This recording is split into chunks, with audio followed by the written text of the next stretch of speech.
Sawadee Kap Kumkap.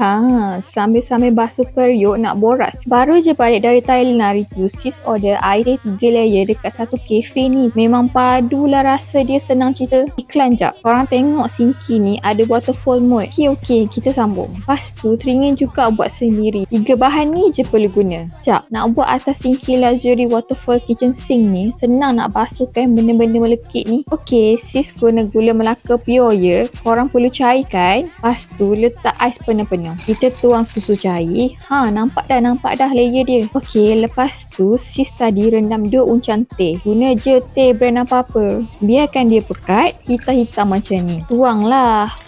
Nampak layer dia tu. Siap. Pejam mata boleh buat. Kejap, korang boleh habis tengok lagi ni. Nak tekan Sinki dah macam game. Sis kena basuh sayur ni, nak masak kang. Baru je beli minggu lepas Sinki ni dekat alat dapur. Ada 2 warna lawa-lawa. Satu hitam premium, ni satu lagi gold. Cantik sangat warna dia korang.